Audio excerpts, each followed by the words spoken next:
Bonjour, c'est Jean Descartes. Bienvenue au cœur de l'histoire.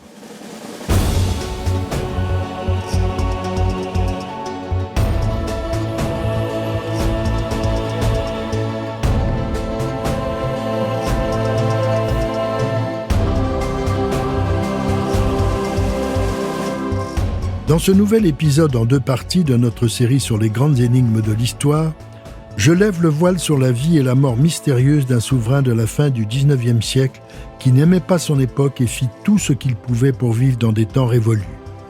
D'un romantisme émouvant, il construisit des châteaux féeriques qui honorent aussi bien le Moyen-Âge que le XVIIIe siècle.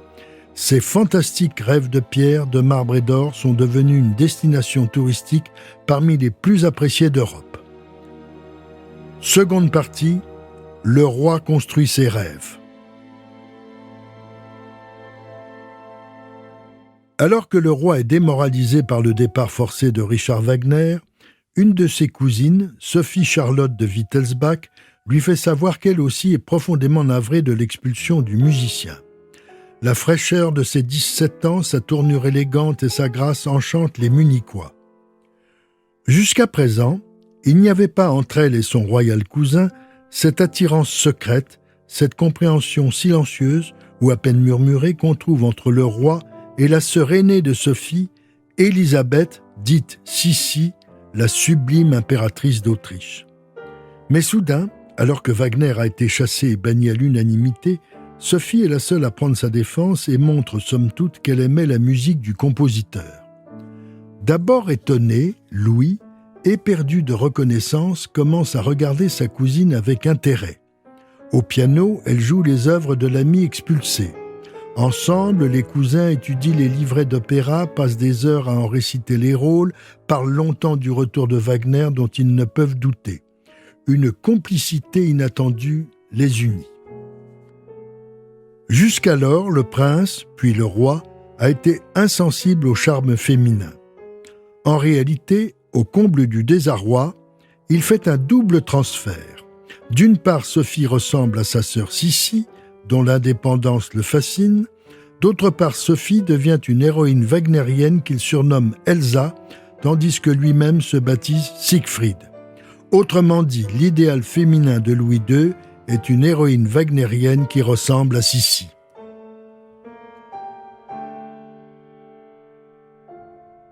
Après la guerre contre la Prusse, perdue par l'Autriche, leurs fiançailles sont annoncées le 22 janvier 1867.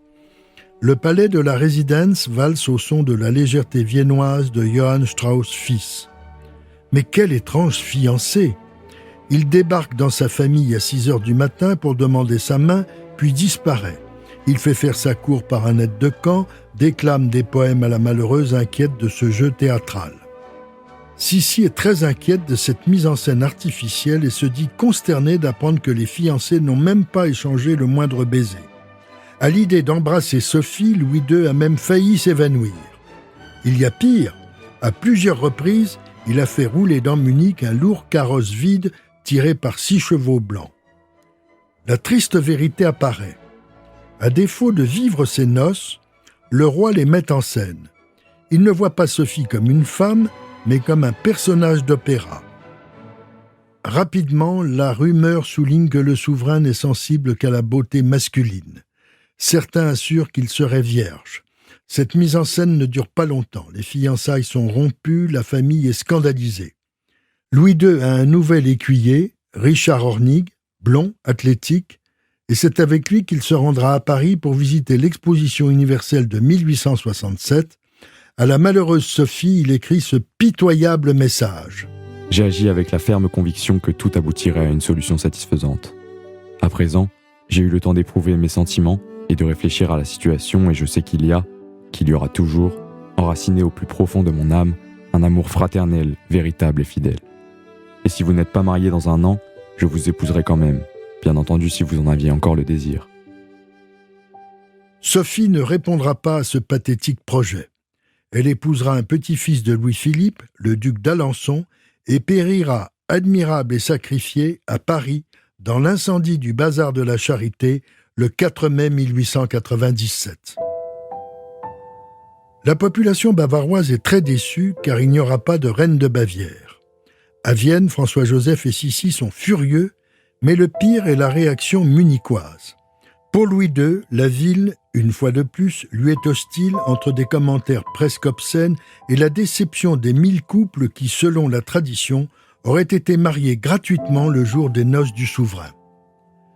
Réfugié dans son château de Hohenschwangau, que j'ai évoqué au début de ce récit, Louis II savoure une paix retrouvée.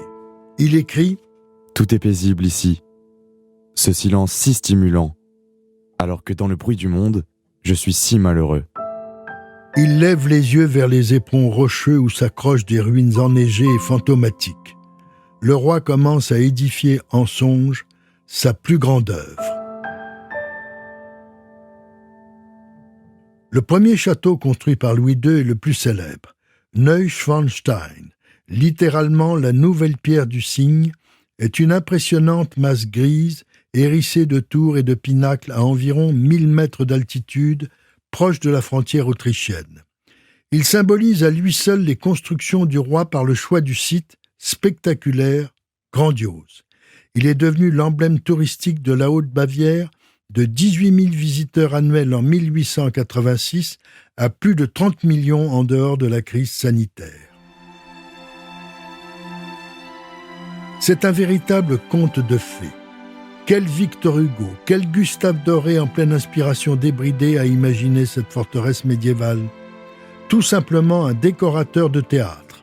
C'est à la fois un conte de Grimm, un dessin de Walt Disney, qui m'a dit qu'il s'en était inspiré, mais c'est aussi un hommage à la France de Napoléon III et du château de Pierrefonds, près de Compiègne, que le roi Louis II avait visité lors de son séjour en France. En relevant ces anciennes ruines, Louis II commence à bâtir son vrai royaume. Pendant 17 ans, du printemps à la fin de l'automne, plus de 200 personnes travaillent à l'édification de cette forteresse d'un rêve médiéval. Un vrai château de conte de fées sur une superficie de près de 6000 mètres carrés. Mais cette masse est fragile, sensible aux hivers rudes et à la neige. Les matériaux employés sont du grès jaune sablonneux de la région de Bayreuth. La pierre à chaud des carrières voisines et des briques rouges ont été apportées par des chariots à bœufs, puis hissés par des leviers à vapeur. Tout est extraordinaire dans ce faux Moyen-Âge.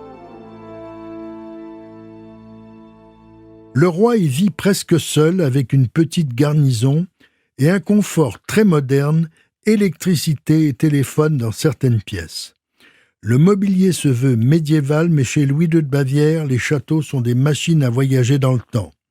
Volontairement, le roi mélange les époques. Ainsi, son bureau, hommage à Tannhauser, cache une sonnette électrique pour appeler l'aide de camp.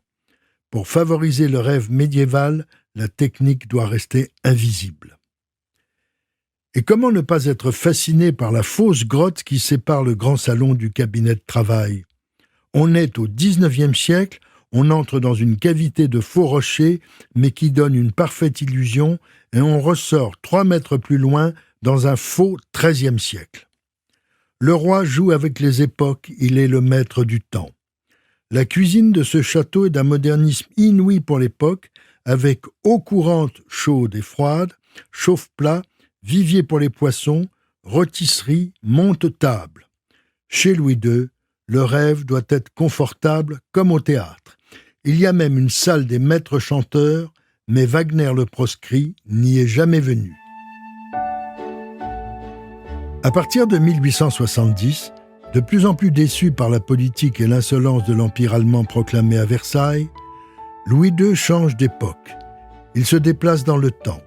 Après l'hommage médiéval, il va honorer le XVIIIe siècle français. Il veut glorifier et réhabiliter à sa manière les règnes de Louis XIV et de Louis XV.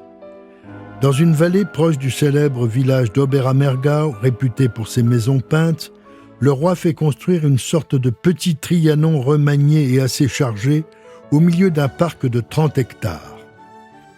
Linderhof est le plus modeste des châteaux de Louis II, le seul qui ait été achevé en 1878 et celui où il a le plus vécu. On y entre par un vestibule. Au plafond, la devise des rois Bourbons, « Nec pluribus impar, je surpasse les autres, rend hommage à Louis XIV dont une statue à cheval est la copie de celle qui se trouvait à Paris, place Louis le Grand, et qui fut déboulonnée en 1792 sur la future place Vendôme. Ici, les pièces sont petites, mais il y a d'étonnants jeux de miroirs pour les agrandir. L'extraordinaire chambre à coucher est supposée imiter celle de Louis XIV à Versailles. La balustrade, barrière monarchique, devient une barrière morale pour empêcher le roi de succomber à ses tentations physiques, car Louis II se sait faible. Il succombera tout de même, tourmenté, malheureux, bourré de remords. Néanmoins, on est surpris de voir des copies de tableaux de favorites de Louis XV, en particulier de la Pompadour et de la du Barry. C'est à l'exactitude historique que le roi s'intéresse. La surcharge de dorures et de miroirs dans des pièces exiguës est inoubliable, mais le chef-d'œuvre de Linderoth est la fausse grotte, pourvue d'un lac, dans le parc, qui mélange à la fois celle du Venusberg dans Tannhauser et la célèbre grotte bleue de Capri. En fait, Louis II, qui voyagera peu, est un voyageur immobile. Il fait venir à lui le monde qui lui plaît et change d'époque et de lieu selon son inspiration.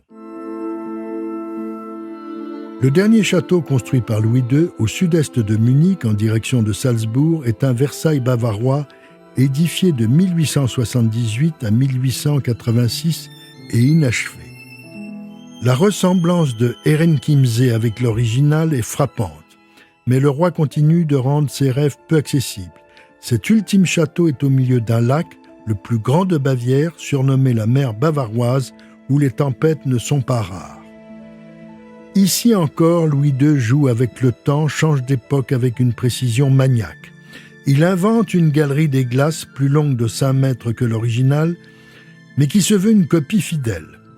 Le règne de Louis XIV, revu et magnifié par Louis II, comporte 2 curiosités. Un monte-table, comme à Linderoth, mais ici on peut voir le mécanisme qui peut être actionné par un seul domestique. La table monte du sous-sol, chargée de vaisselle et de mets, et disparaît de la même façon, comme dans un conte de fées. Ainsi, Louis II n'est pas dérangé. Il dîne seul avec les fantômes de ses personnages favoris.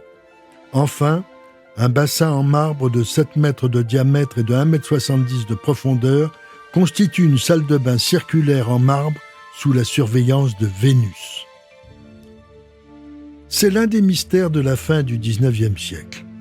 Souverain hors norme, bousculant les codes et les époques, Louis II finit par déranger les autorités politiques de son royaume. S'il a soutenu Wagner en finançant lui-même le premier festival de Bayreuth, il ne vit plus que dans ses montagnes, loin des commérages. Ses constructions gigantesques, ses travaux interminables, les prouesses techniques et humaines qu'il suppose l'ont pourtant rendu très populaire. Ces travaux ont permis de faire vivre de nombreuses familles frappées par le chômage. Certes, ils coûtent cher, mais ils sont approuvés par le Parlement et le gouvernement. Mais le souverain est invisible. Il ne sort que la nuit. Début 1886, la rumeur selon laquelle il serait fou commence à circuler.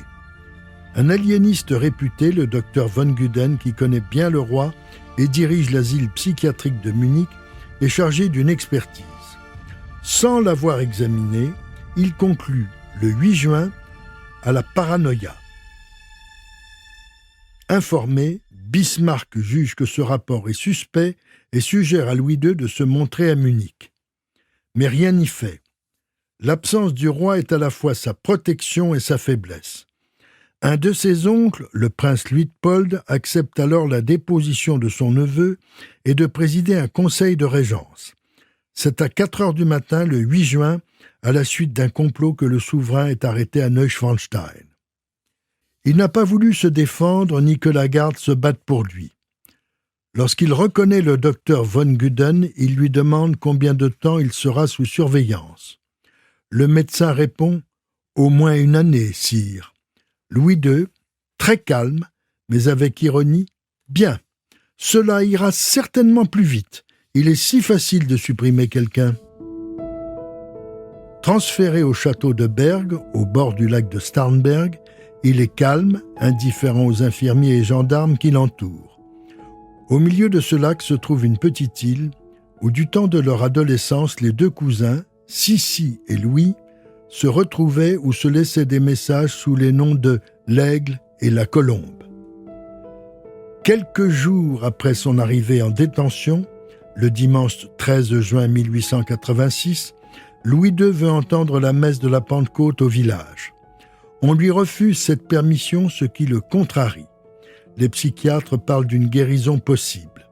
Après une promenade sous bonne garde, l'ex-roi déjeune seul, abondamment, et semble observer avec insistance le lac. À 18h, malgré le risque d'orage, il demande à faire une nouvelle promenade. Le docteur von Guden l'accompagne, sans infirmier ni gendarme, ce qui surprend et inquiète. « Nous serons rentrés pour 20h, dit le médecin. Mais à 20h, ils ne sont pas revenus. Le temps est lourd, il a plu. À la lueur de lanterne, on fouille le parc. Inévitablement, la recherche se dirige vers le lac. Dans l'éclairage vacillant, on découvre les 2 corps flottant dans l'eau à quelques mètres du rivage. Depuis 135 ans, la fin de Louis II excite les imaginations et toutes les hypothèses ont été émises, des plus vraisemblables aux plus extravagantes. Pour les uns, on a tué le roi, pour d'autres, il s'est suicidé. On a parlé d'une tentative d'évasion, de la présence de Sissi dans un hôtel sur la rive en face, qui aurait fomenté un contre-complot en faveur de son pauvre cousin, qui pesait 120 kilos. Il est possible que dans une crise de rage, le roi ait étranglé son médecin qui tentait de l'empêcher d'entrer dans l'eau. Puis, il aurait avancé dans le lac et aurait sans doute été frappé d'hydrocution. Selon une correspondance révélée dans les années 2000, la mère de Louis II aurait écrit que son fils était mort d'une crise d'apoplexie. Mais au fond, depuis plus de 135 ans, la véritable énigme n'est pas la mort de Louis II, mais bien sa vie. C'est elle qui l'a vraiment rendu inoubliable.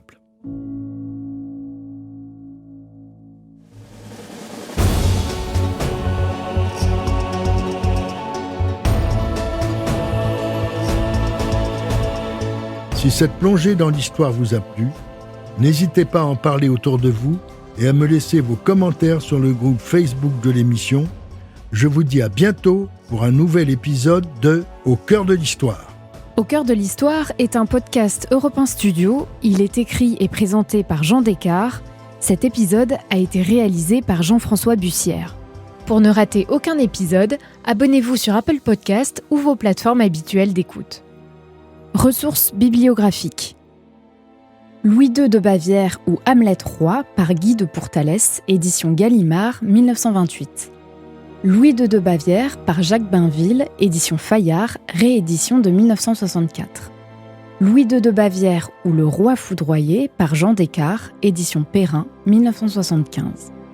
Les châteaux fous de Louis II de Bavière par Jean Descartes, photographie de Jérôme d'Acunha, édition Perrin, 1986.